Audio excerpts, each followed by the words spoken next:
Virginio, has hablado de, con lo que comentabas de envolver los regalos, etcétera, como de exclusividad, etcétera. ¿Te preocupa que, no sé, que vivamos quizá en una sociedad sexologizada, donde lo más íntimo, pues de alguna manera, muchas veces pues está a la vista de todo el mundo? No sé si el vestir de la gente, el pudor, los anuncios, las series. em, Todo en general. Ujú. Hay una crisis que es muy interesante, este asunto. Hay una crisis de personalización del cuerpo. O sea, nuestros contemporáneos experimentan su propio cuerpo como deshabitado de su persona, como, como que no es la sede de su intimidad. Y por eso se dan fenómenos de personalización del cuerpo, que a mi juicio son la justificación de la profusión de los tatuajes.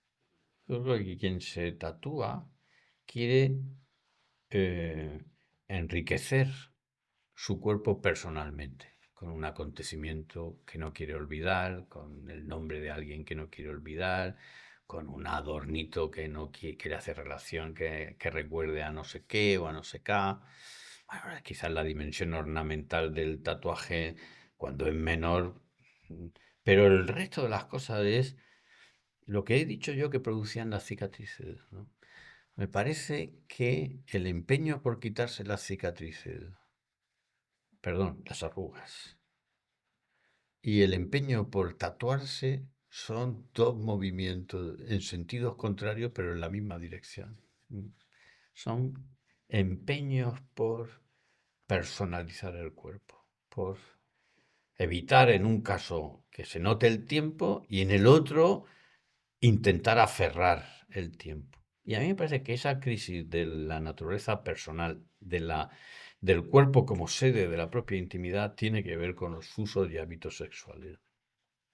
Y en concreto, con la banalización de la sexualidad como un elemento de las relaciones individuales en las que no se complica, ni se expresa, ni se compromete la intimidad. Y a base de experimentar la sexualidad así, el cuerpo mismo se nos despersonaliza. Y tenemos que hacer esfuerzos de personalizarlo, de convertirlo en reconocible. Yo recuerdo que en mi casa, yo nací con unas cuantas manchas corporales, siempre oía a mi madre y mi abuela decir, tú no te nos vas a perder. Yo decía, bueno, pero ¿por qué la mancha, no? Mejor mirarme a la cara. No, pero porque son marcas de identificación. Yo creo que los tatuajes son marcas de identificación. Puede haber también elementos de ornamentales y de moda. Pero creo que son formas con las que se procura una personalización del cuerpo de la que uno mismo no es capaz por, por la minimización de la intimidad y de su expresividad corpórea.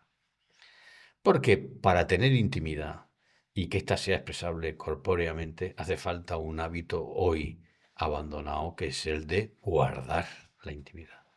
Y el hábito y la inclinación y el sentimiento para guardar la intimidad es el de ponerla a salvo. Se llama pudor.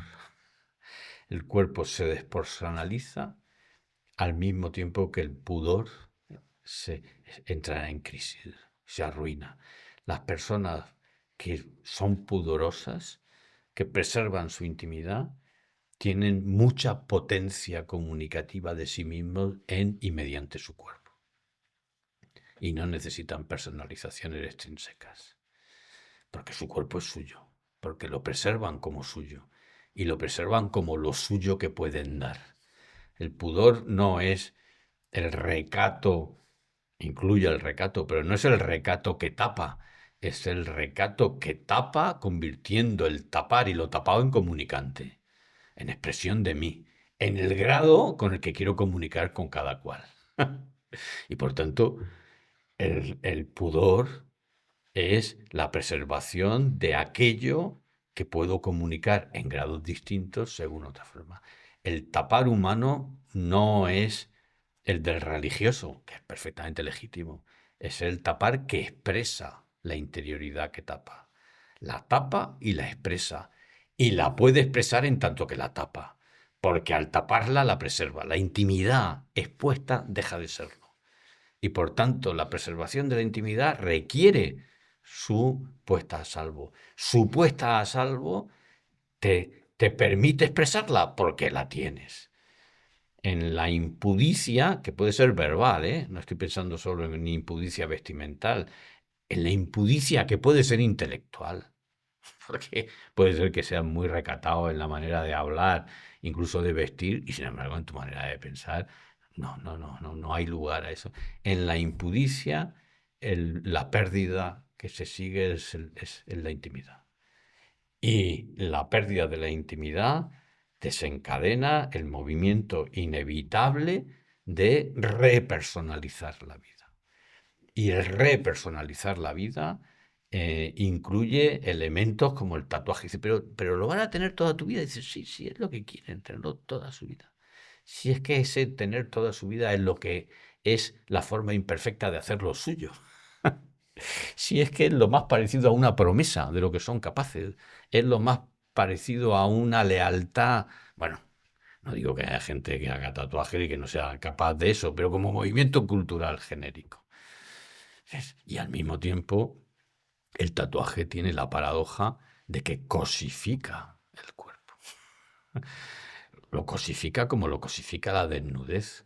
La desnudez que no es comunicante de una intimidad, porque la desnudez que es comunicante de una intimidad y que conserva su densidad significativa, expresiva de mi propia intimidad, es la desnudez del recato, de la desnudez que se preserva para uno, porque solo en un régimen de uno la intimidad sobrevive a su exposición. Si es para más de uno, la intimidad no sobrevive a su exposición. ¿Se entiende? Ujú. Sí, sí, sí. La comprensión misma de qué es la intimidad te muestra que la intimidad es monógama. No puede ser expuesta a más de uno y sobrevivir a su exposición. Sobrevive a su exposición cuando tiene esa exposición, tiene carácter de exclusividad para ti solo. Porque para los demás, mi intimidad se expresa mediatamente. Mediatamente quiere decir con vestimenta, con manera de hablar, con manera de conducirme.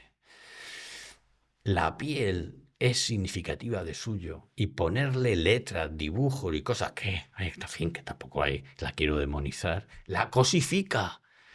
Porque dice una cosa en particular y la piel está hecha para no decir ninguna cosa en particular, para decirme a mí íntegramente.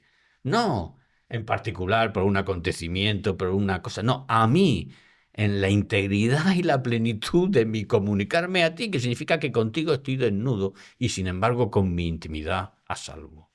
Y eso ocurre en el entorno de dos, uno para otro.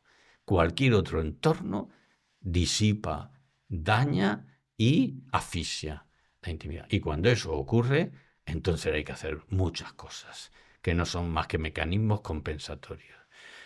Tiene una paradoja triste en su seno el tatuaje que quiere personalizar y cuando personaliza convierte al cuerpo en una cosa, porque hay un elemento de cosificación en el tatuaje. Y me parece que es muy significativo. Hay otras, también hay un ejercicio de memoria, pero las cosas, fíjate, el corazón es el órgano de la intimidad. ¿Por qué hay que convertir el cuerpo en recordatorio cuando el lugar donde se preservan las cosas que no quiero olvidar son el corazón? ¿Por qué buscar expresión? Dice, bueno, pues a mí me parece la forma más aceptable del tatuaje. Es decir, yo no te olvido. Y no te olvido y quiero dejar una señal en el mundo de esto, aunque esa señal sea mi cuerpo. Dice, vale, bien, pues yo no lo necesito. Pero Higinio, ¿todos los tatuajes son cosificantes? No, ciertamente. Hay tradiciones culturales que han practicado los tatuajes desde hace mucho tiempo y en muchos otros sentidos. Yo he querido llamar la atención sobre la dimensión que me parece más contemporánea del tatuaje, pero en el tatuaje, como he dicho también, Ujú. hay también un ejercicio de memoria, un querer dejar memoria de algún asunto. En el fondo hay, el tatuaje es una especie de trasunto de lo que la tradición llamaba corazón, ¿no? Del lugar donde las cosas no se dejan caer en el olvido y se quieren preservar. Así que sí, también me parece que hay una forma del tatuaje que no surge de esa crisis de la intimidad. Ujú. Pues ya para terminar, Higinio, em, hay muchos más temas que tratar, pero quizá hoy no es el día, entonces ya si en un futuro, si Dios quiere, ojalá podamos volver a contar contigo. Pero, ¿qué consejos darías a toda la gente que escuche esta entrevista? Bueno, pues Si quieres uno, para hacértelo más fácil. uno, que lean. Leer. Leer hoy me parece un consejo más urgente que en ninguna otra época porque implica una disciplina de la atención que todas las invitaciones contemporáneas, las redes, las pantallas, tienden a atomizar y dispersar. Si me preguntaras cuál es la capacidad que se está perdiendo y daña más la riqueza de la interioridad, de la intimidad personal de los sujetos, su capacidad de implicación en lo que están haciendo, te diría que la falta de disciplina de la atención. Ujú. Y leer es un entrenamiento fantástico porque entrena la atención como la atención debe ser entrenada, mediante lo interesante, no mediante una disciplina estricta o una severidad, sino llamando la atención, convocándola. Ahora hay que saber qué leer. Y ¿Puedes recomendar un libro que sea bueno, muy para todo el mundo? genérico. Yo creo que los Ujú. clásicos merecen atención. Y ya he mencionado un libro que me parece que es contemporáneo y que merece leerse con esta visión, con la que hemos dado antes, que es La carretera de McCarthy. McCarthy, Ujú. en algunas de sus obras, me parece un sujeto muy atendible. Ujú.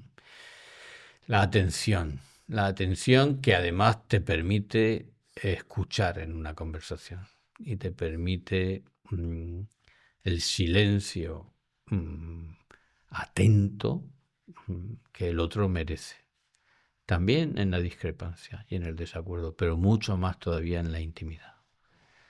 Que no gobierna su propia atención, no sabe ponerse en lo que hace ni en lo que quiere. Y es un déficit del sujeto que a mi juicio hoy tiene proporciones que son preocupantes. Si te ha gustado este corto, tienes la entrevista completa en pantalla y en nuestro canal. Muchísimas gracias.